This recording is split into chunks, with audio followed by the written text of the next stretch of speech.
Welcome back to A Clock in the Journal. Tonight, we open the door to a riddle that defies the very laws of reason. A man locked away under watchful eyes, yet vanishes into thin air. In the shadows of deception, every clue is a whisper, every silence a scream. Join us as Arsène Lupin unravels the impossible in The Invisible Prisoner. One day, at about 4 o'clock, as evening was drawing in, Farmer Goussot with his 4 sons returned from a day's shooting. They were stalwart men, all 5 of them, long of limb, broad-chested, with faces tanned by sun and wind, and all 5 displayed, planted on an enormous neck and shoulders, the same small head with the low forehead, thin lips, beaked nose, and hard and repellent cast of countenance. They were feared and disliked by all around them. They were a money-grubbing, crafty family, and their word was not to be trusted.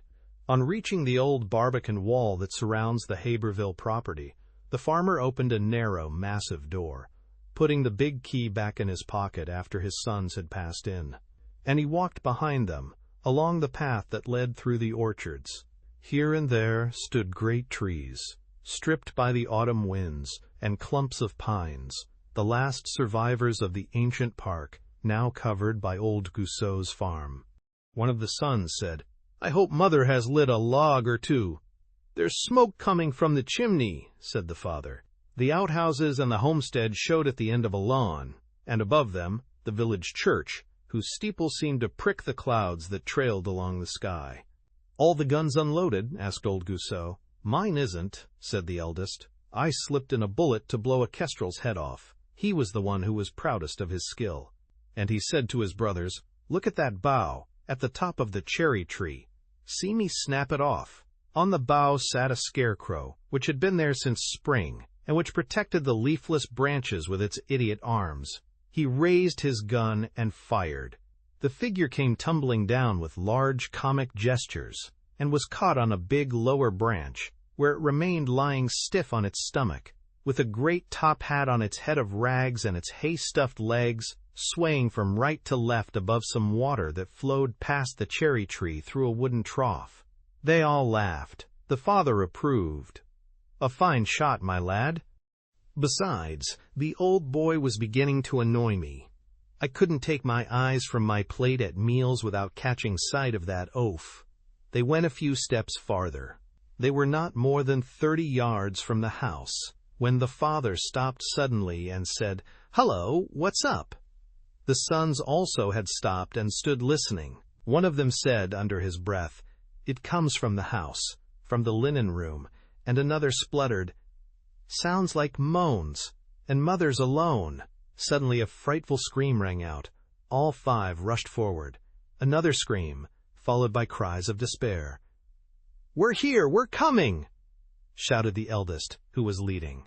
And, as it was a roundabout way to the door, he smashed in a window with his fist and sprang into the old people's bedroom. The room next to it was the linen room, in which Mother Goussot spent most of her time. "Damnation!" he said, seeing her lying on the floor, with blood all over her face. "Dad! Dad!" "What? Where is she?" roared old Goussot, appearing on the scene. "Good Lord! What's this? What have they done to your mother?" She pulled herself together and, with outstretched arms, stammered, "Run after him! This way! This way! I'm all right. Only a scratch or 2. But run you! He's taken the money." The father and sons gave a bound.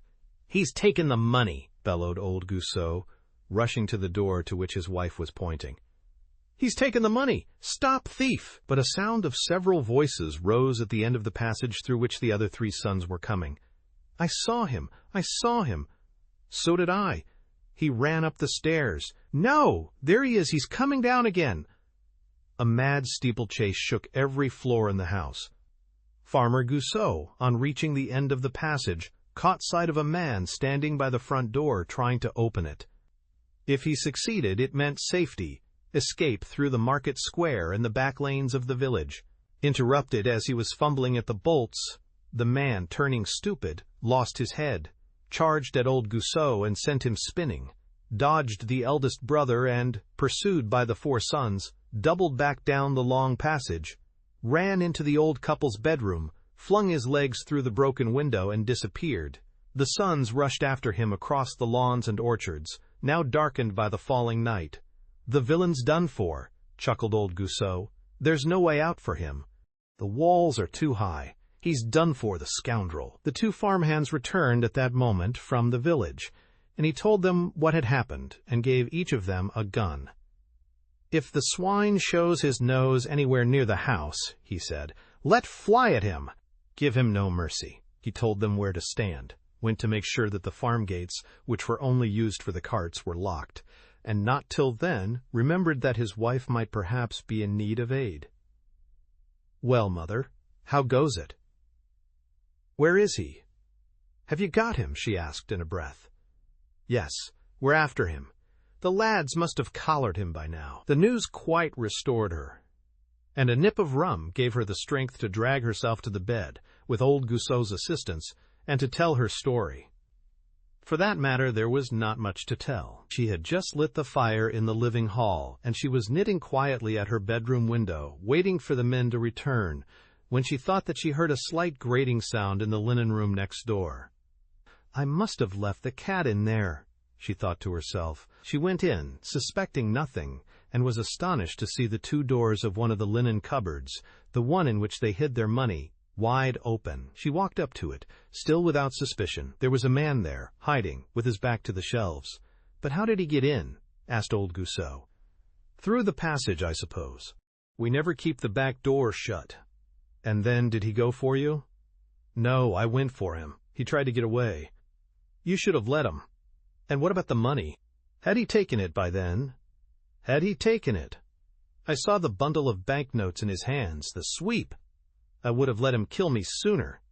"Oh, we had a sharp tussle, I give you my word." "Then he had no weapon?" "No more than I did. We had our fingers, our nails, and our teeth. Look here, where he bit me. And I yelled and screamed. Only, I'm an old woman, you see. I had to let go of him. Do you know the man? I'm pretty sure it was old Trainard." "The tramp? Why, of course it's old Trainard," cried the farmer.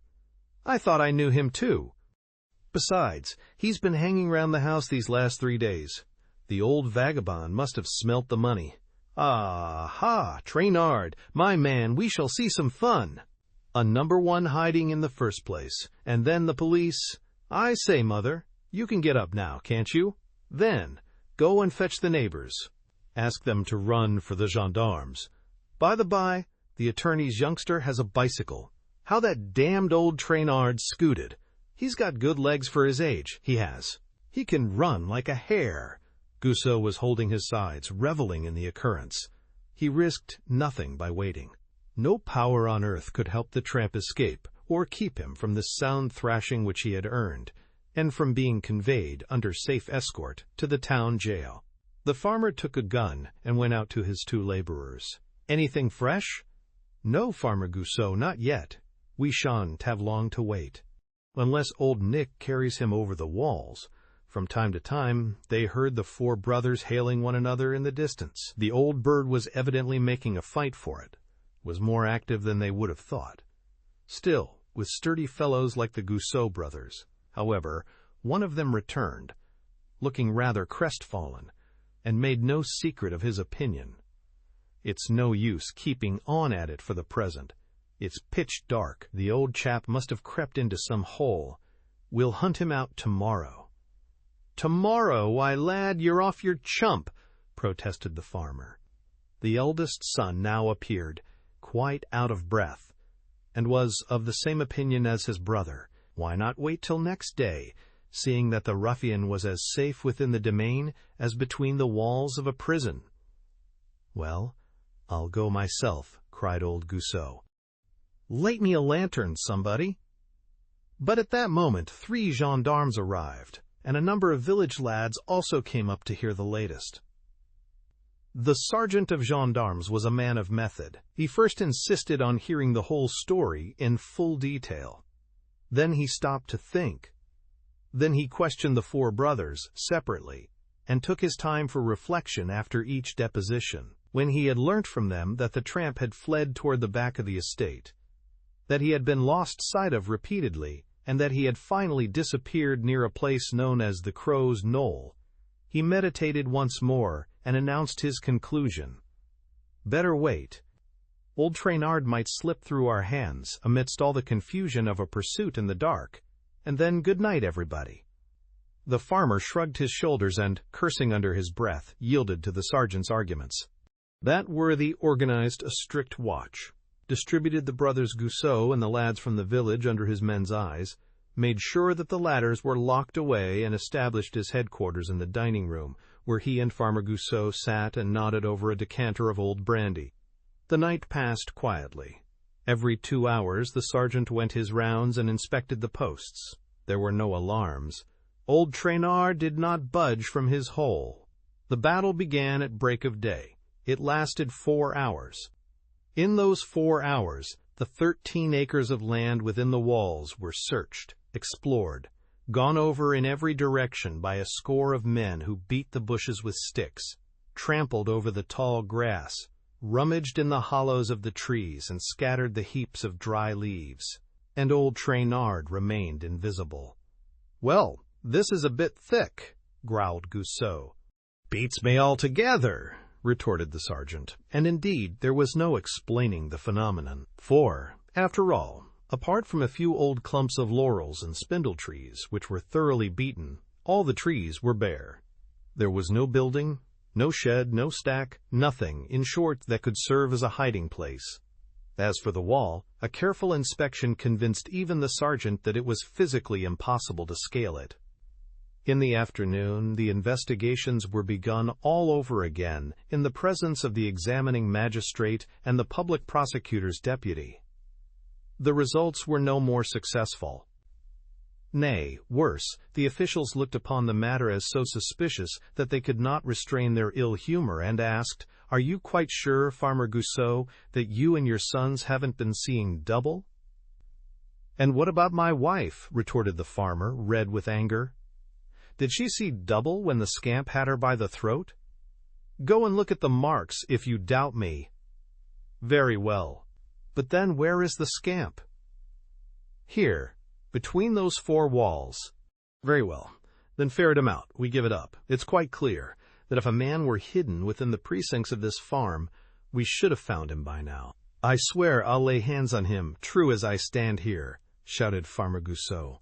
"It shall not be said that I've been robbed of 6,000 francs. Yes, 6,000. There were 3 cows I sold, and then the wheat crop, and then the apples.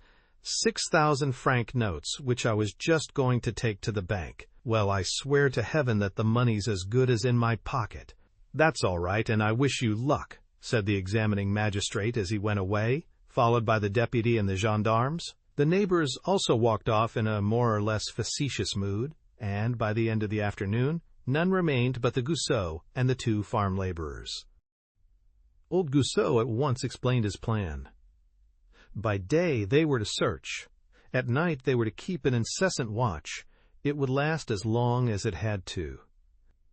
Hang it, old Trainard was a man like other men, and men have to eat and drink. Old Trainard must needs, therefore, come out of his earth to eat and drink. "At most," said Goussot, "he can have a few crusts of bread in his pocket, or even pull up a root or 2 at night. But, as far as drink's concerned, no go. There's only the spring. And he'll be a clever dog if he gets near that." He himself, that evening, took up his stand near the spring. 3 hours later his eldest son relieved him. The other brothers and the farm hands slept in the house, each taking his turn of the watch and keeping all the lamps and candles lit, so that there might be no surprise.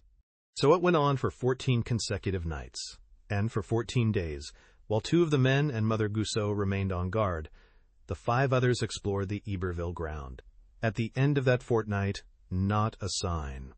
The farmer never ceased storming. He sent for a retired detective inspector who lived in the neighboring town. The inspector stayed with him for a whole week. He found neither old Trainard nor the least clue that could give them any hope of finding old Trainard. "It's a bit thick," repeated Farmer Goussot. "For he's there, the rascal. As far as being anywhere goes, he's there." So, planting himself on the threshold, he railed at the enemy at the top of his voice. "You blithering idiot! Would you rather croak in your hole than fork out the money? Then croak, you pig!" And Mother Goussot in her turn yelped in her shrill voice. "Is it prison you're afraid of? Hand over the notes, and you can hook it."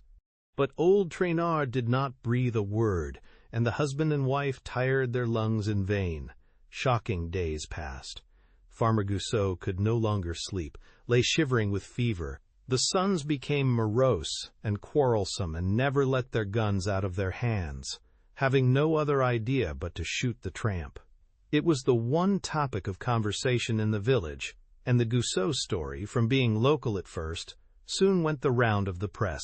Newspaper reporters came from the assize town, from Paris itself, and were rudely shown the door by Farmer Goussot. "Each man his own house," he said. "You mind your business. I mind mine. It's nothing to do with anyone." "Still, Farmer Goussot, go to blazes!" And he slammed the door in their face.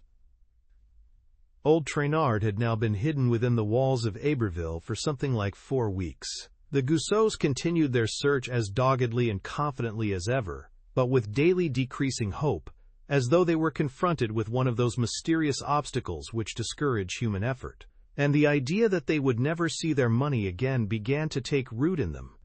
One fine morning at about 10 o'clock, a motor car, crossing the village square at full speed, broke down and came to a dead stop. The driver, after a careful inspection, declared that the repairs would take some little time, whereupon the owner of the car resolved to wait at the inn and lunch.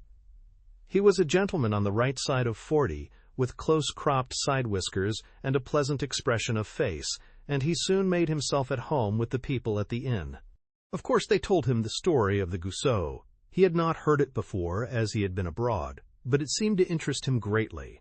He made them give him all the details, raised objections, discussed various theories with a number of people who were eating at the same table, and ended by exclaiming, "Nonsense! It can't be so intricate as all that. I have had some experience of this sort of thing, and if I were on the premises—" "That's easily arranged," said the innkeeper. "I know Farmer Goussot. He won't object." The request was soon made and granted. Old Goussot was in one of those frames of mind when we are less disposed to protest against outside interference. His wife, at any rate, was very firm. Let the gentleman come if he wants to. The gentleman paid his bill and instructed his driver to try the car on the high road as soon as the repairs were finished. "I shall want an hour," he said. "No more. Be ready in an hour's time." Then he went to Farmer Goussot's. He did not say much at the farm. Old Goussot, hoping against hope, was lavish with information, took his visitor along the walls, down to the little door opening on the fields, produced the key, and gave minute details of all the searches that had been made so far. Oddly enough, the stranger, who hardly spoke, seemed not to listen either. He merely looked, with a rather vacant gaze. When they had been round the estate, old Goussot asked anxiously, "Well? Well, what? Do you think you know?" The visitor stood for a moment without answering.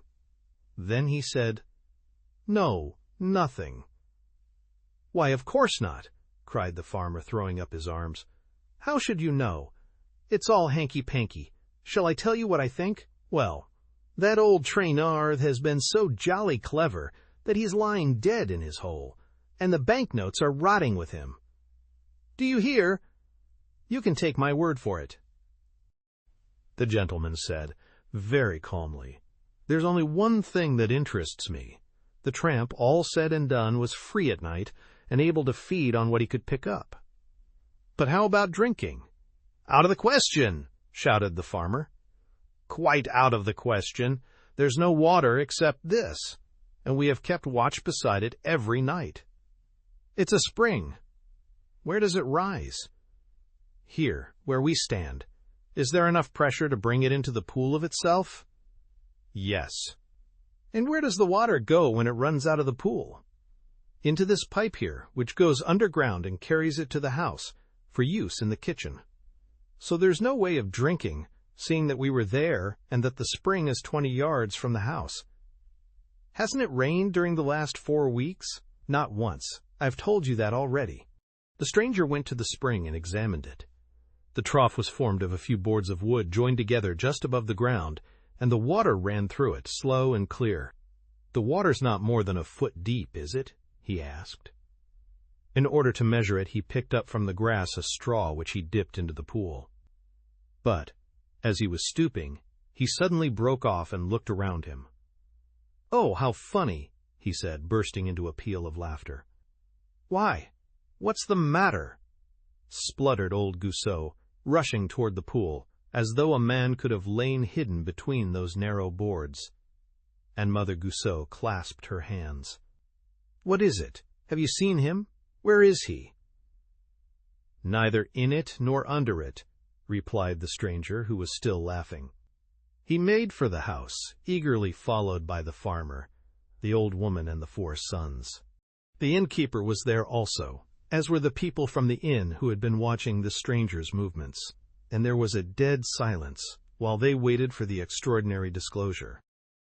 "It's as I thought," he said, with an amused expression. The old chap had to quench his thirst somewhere, and as there was only the spring— "Oh, but look here," growled Farmer Goussot. "We should have seen him." "It was at night. We should have heard him, and seen him too, as we were close by." "So was he." "And he drank the water from the pool." "Yes." "How?" "From a little way off." "With what?" "With this." And the stranger showed the straw which he had picked up. "There, here's the straw for the customer's long drink. You will see, there's more of it than usual. In fact, it is made of 3 straws stuck into one another. That was the first thing I noticed. Those 3 straws fastened together. The proof is conclusive." "But hang it all! The proof of what?" cried Farmer Goussot irritably. The stranger took a shotgun from the rack. "Is it loaded?" he asked.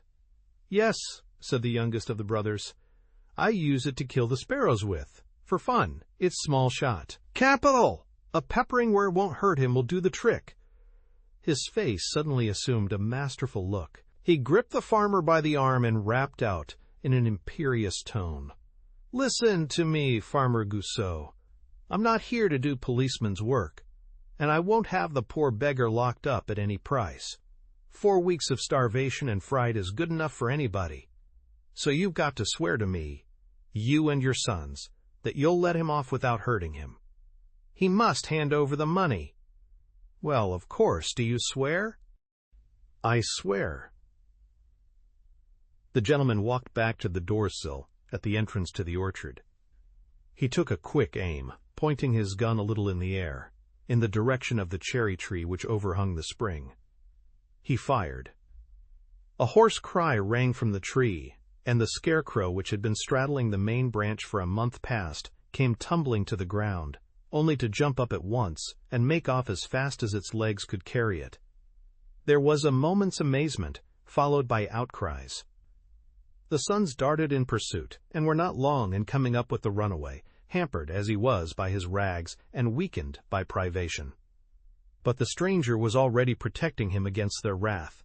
"Hands off there! This man belongs to me. I won't have him touched." "I hope I haven't stung you up too much, Traynard."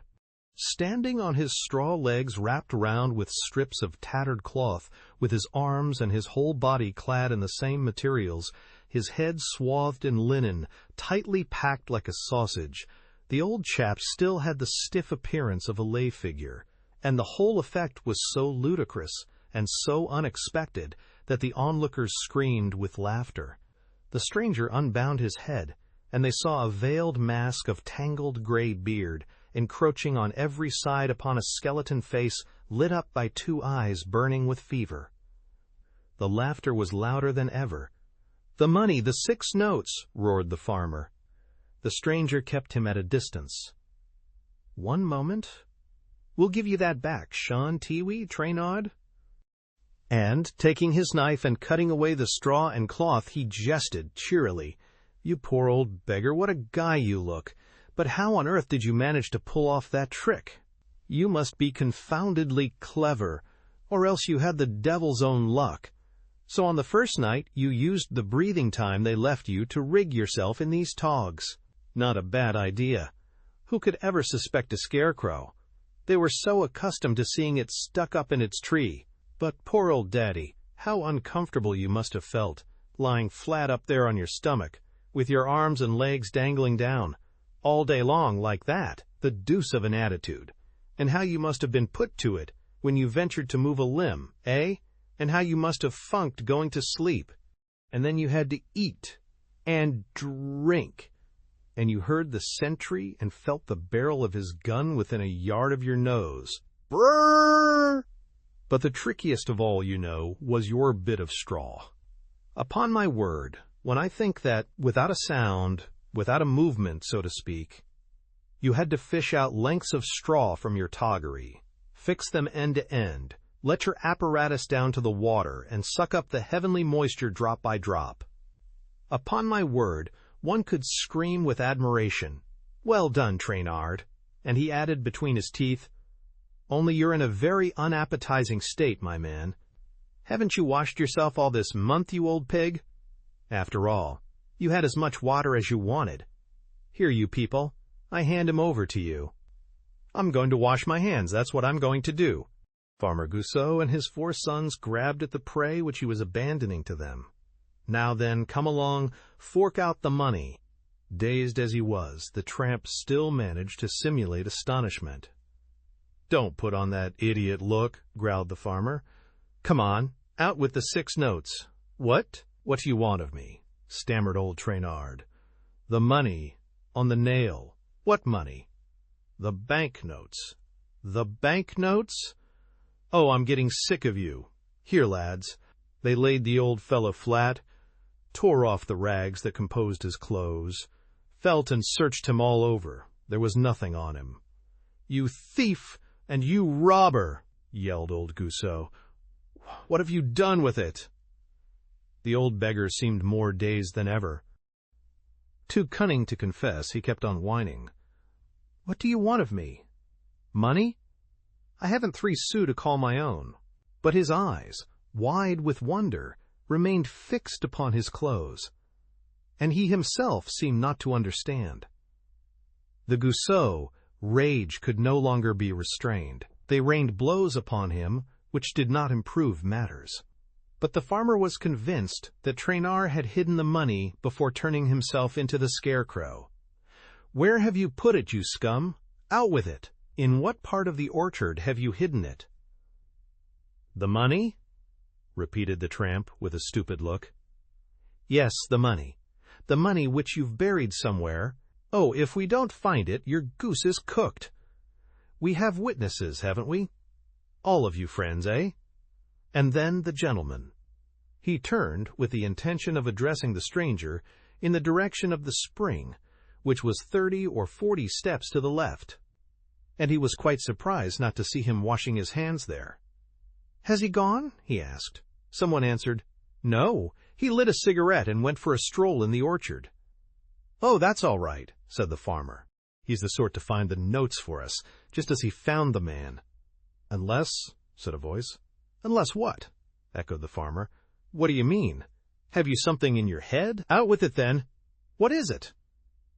But he interrupted himself suddenly, seized with a doubt, and there was a moment's silence. The same idea dawned on all the country folk. The stranger's arrival at Eberville, the breakdown of his motor, his manner of questioning the people at the inn, and of gaining admission to the farm. Were not all these part and parcel of a put-up job? The trick of a cracksman who had learnt the story from the papers and who had come to try his luck on the spot?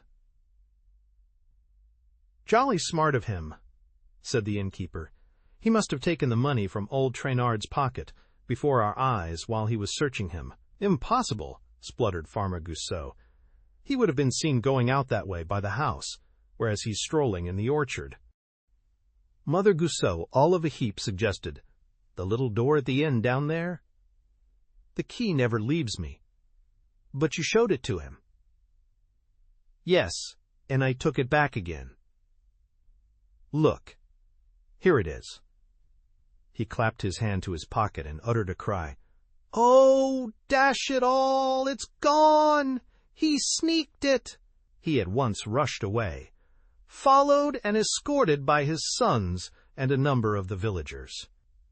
When they were halfway down the orchard, they heard the throb of a motor car, obviously the one belonging to the stranger, who had given orders to his chauffeur to wait for him at that lower entrance. When the Goussots reached the door, they saw scrawled with a brick, on the worm-eaten panel, the two words, "Arsène Lupin." Stick to it as the angry Goussot might, they found it impossible to prove that old Trainard had stolen any money.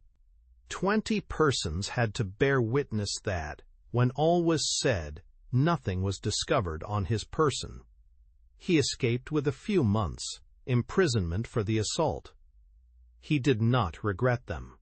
As soon as he was released, he was secretly informed that, every quarter, on a given date, at a given hour, under a given milestone on a given road, he would find 3 gold louis.